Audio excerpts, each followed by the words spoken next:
Já ouviu a expressão teologia do diabo? Para que estudar? Se na hora o Espírito Santo revela aquilo que a gente tem que falar, você vai enlouquecer de tanto estudar. E por fim, você já ouviu essa? Teologia esfria a fé do crente. Será que é preciso estudar ou não estudar teologia? Será que é necessário ou não? Será que dá para pregar sem conhecer? Será que dá para dar uma aula sem saber de fato a matéria? Roda a vinheta e vamos lá.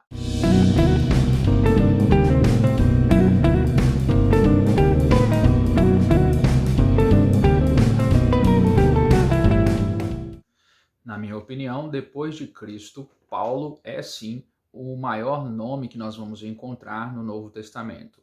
Ele que foi outrora perseguidor da igreja, mas que quando converteu-se ao evangelho, fez uma grande revolução em nome do cristianismo. Paulo era judeu de nascimento. Isso quer dizer que ele foi criado na cultura judaica e todo menino na cultura judaica estava muito envolto com o ensino. Eles eram preparados pelos pais desde a sua tenra idade.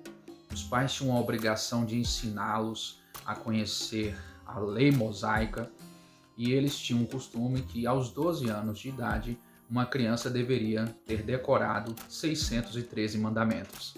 É isso mesmo. Uma criança judia, ela deveria ser instruída pelos pais de uma maneira completa a conhecer muito bem o Antigo Testamento, a conhecer a lei, a conhecer os profetas, a conhecer os salmos, de modo que aos 12 anos a criança era sabatinada para poder ser reconhecida e inserida dentro da sinagoga para continuar seus estudos e quem sabe chegar a uma formação superior, a um nível intelectual bem grande, a ponto de poder pertencer ao Sinédrio. O Sinédrio nada mais, nada menos era a corte da nação de Israel. Quem chegava no Sinédrio estava no topo da cadeia intelectual da nação. Era um sonho praticamente de todo garoto que pertencia às tribos de Israel chegar ao Sinédrio.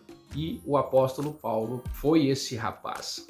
Ele cresceu nessa cultura, foi desenvolvido nessa cultura, então ele estuda e estuda muito desde cedo. Além dele passar por toda essa cultura da sua época, ele foi treinado aos pés de Gamaliel, um dos maiores representantes de uma escola teológica rabínica em Israel. De forma que não era qualquer garoto que chegava aos pés de Gamaliel, não era qualquer garoto que era treinado diretamente por ele. De duas uma, ou ele era bastante requisitado financeiramente, ou ele tinha um nível intelectual extraordinário para conseguir, digamos assim, uma bolsa de estudos aos pés de Gamaliel. Acontece que, se nós analisarmos a história e o conteúdo da vida deste homem, se nós observarmos os seus escritos depois de sua conversão, nós vamos observar que Paulo tinha sim uma mente extraordinária e provavelmente foi por isso que ele parou aos pés de Gamaliel. Nós vamos perceber que Paulo foi muito bem instruído, foi formado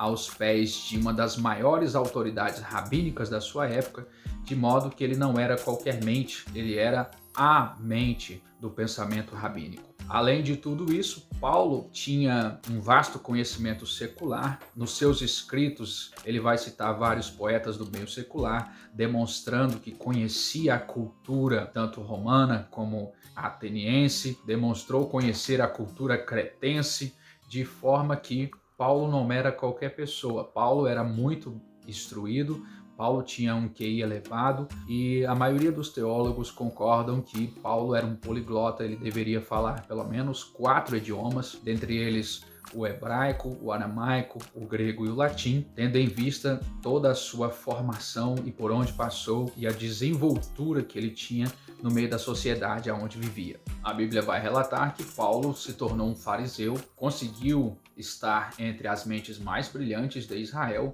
e participou do Sinédrio, diretamente ou indiretamente, mas teve uma grande participação no Sinédrio, foi um dos embaixadores para a defesa da fé judaica e com isso ele se tornou um dos maiores perseguidores do cristianismo no seu nascedouro. Ele usou todo o conhecimento que possuía, toda a sua desenvoltura social, diplomática, toda a sua inteligência, toda a sua diplomacia e todo o poder intelectual que possuía para perseguir os primeiros cristãos. Outro ponto que nós precisamos frisar é que este homem tinha duas nacionalidades. Ele era judeu e, como judeu, ele se chamava Saulo, que é uma variação do nome Saul. Era esse o nome de batismo dele para a nação judaica, mas também ele era romano, porque nasceu em uma cidade romana, em uma das grandes cidades romanas, e como romano ele assinava como Paulo.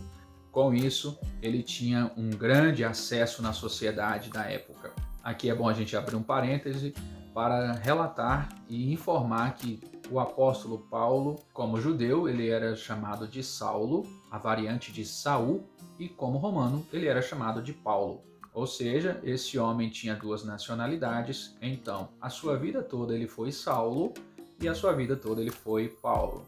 Isso é importante frisar porque tem gente que acha que no ato de conversão desse homem, ele parou de existir como Saulo e passou a assumir a identidade de Paulo. Isso não é verdade.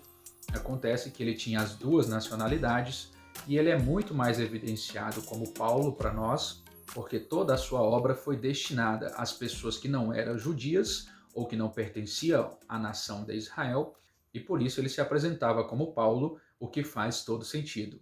E o mais incrível é que Deus então vai resolver chamar esse homem para o evangelho. A verdade é que se nós estudarmos a pessoa desse homem, se nós estudarmos a biografia deste homem, nós vamos perceber que ele, desde a sua mais tenra idade, desde a sua juventude, ele está estudando. É um homem extremamente estudado, chega à mais alta cúpula intelectual da nação de Israel, e ele usa toda essa força intelectual para perseguir o evangelho, para perseguir os primeiros cristãos. E é interessante ver que é esse homem que Deus vai chamar ao evangelho. Aquele homem que perseguiu a igreja de uma forma sangrenta, truculenta, agora é esse mesmo homem que vai usar toda essa intelectualidade, toda essa força que ele possuía, toda essa formação intelectual dentro da cultura rabínica, todo o conhecimento que ele possuía, agora ele vai usar para a pregação e a exposição do evangelho. Se alguém perguntar por que Paulo é tão importante para o cristianismo, a resposta aponta justamente para esse caráter de conhecimento intelectual que o apóstolo Paulo tinha. De longe, ele era um dos mais bem preparados intelectualmente dentro do cristianismo. Praticamente passou a sua vida inteira estudando, e quando ele se converte, a Bíblia relata que ele vai para a Arábia ou as regiões da Arábia e se isola por mais ou menos 3 anos, o que dá a entender que ele passou esse período de tempo estudando o que ele havia aprendido na cultura rabínica para verificar a existência do Cristo ou a existência de Jesus que o havia abordado na sua conversão. Ou seja, ele passou mais ou menos 3 anos revisando tudo que tinha aprendido para encontrar Jesus e sistematizar as principais doutrinas do cristianismo que nós temos hoje. Paulo, através do seu conhecimento e através do seu preparo, o Império Romano viu a presença do Evangelho ser difundida. E a pergunta é, como que ele poderia fazer isso sem o conhecimento que ele tinha? Como que ele poderia fazer isso sem o preparo que ele tinha? Não dava para fazer, era impossível. E é aqui que nós precisamos reconhecer e afirmar que as Escrituras, o Evangelho, a difusão dessa graça no meio da sociedade precisa de cunho intelectual. Perceba aqui que não daria para nós conhecermos o Evangelho de Jesus Cristo como hoje nós conhecemos, essas doutrinas fundamentais que temos, essa difusão do Evangelho como ela é hoje feita e é espalhada até nós, não daria para ser feita se o apóstolo Paulo não tivesse estudado, se o apóstolo Paulo não tivesse aprendido aos pés de Gamaliel, se o apóstolo Paulo não tivesse passado, depois de tudo isso, 3 anos revisando todo o conhecimento que tinha para reconhecer Jesus no Antigo Testamento. Por isso ele é muito importante no Novo Testamento, é uma das figuras mais importantes do Novo Testamento e nós devemos muito a esse homem. E tudo o que ele fez foi simplesmente deixar que Deus usasse aquilo que ele tinha, o seu preparo intelectual. O que eu quero dizer com isso é que essa falácia que existe no nosso meio, de que não precisa estudar teologia, que não precisa estudar as escrituras a fundo, que a gente não precisa aprofundar no conhecimento das escrituras, isso é um mito, e isso é um grande engano que tem prejudicado muito o reino de Deus. Eu pergunto, se a teologia é do diabo, teologia, o estudo de Deus, se o estudo de Deus é do diabo, por que as escrituras manda a gente prosseguir em conhecer ao Senhor? Ou porque a Bíblia sempre nos incentiva a estar meditando de dia e de noite na sua palavra? Pergunto ainda, será que dá para a gente chamar o apóstolo Paulo de um crente frio? Muita gente usa um texto bíblico em João 14:26 de forma errada para justificar a sua falta de entusiasmo no estudo. E acontece que o texto diz que o Espírito Santo iria ensinar aos discípulos todas as coisas e também o Espírito Santo iria fazê-los lembrar daquilo que Jesus havia dito. Então a pergunta que fica é essa: como é que o Espírito Santo vai fazer você lembrar de alguma coisa que você não aprendeu? Vai fazer você lembrar daquilo que você não estudou? Pois é, tem uma turma de gente aí querendo justificar o seu despreparo intelectual nas escrituras, querendo justificar a falta da prática teológica com base nesse texto de uma forma muito errada. O que eu quero dizer com isso, queridos, é que nós não podemos desprezar o ensino das escrituras. Nós precisamos nos aprofundar na verdade de Cristo, porque cada dia que passa, a nossa fé é mais afrontada e nós precisamos dar a razão da nossa fé a quem nos pergunta. Para encerrar a nossa conversa de hoje, eu quero afirmar que não estamos defendendo que a igreja só vai crescer com bases intelectuais. Não é isso que estamos dizendo.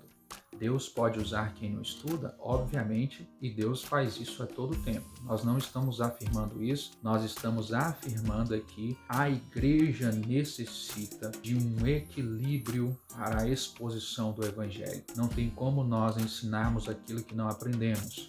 Não tem como nós expormos um Evangelho firme e sadio e profundo sem estudar. Que Deus em Cristo vos abençoe. Se você gostou desse vídeo, deixe seu like, compartilhe esse vídeo com mais alguém e se inscreva em nosso canal. Fique na paz e na graça de nosso Senhor Jesus Cristo e até uma próxima.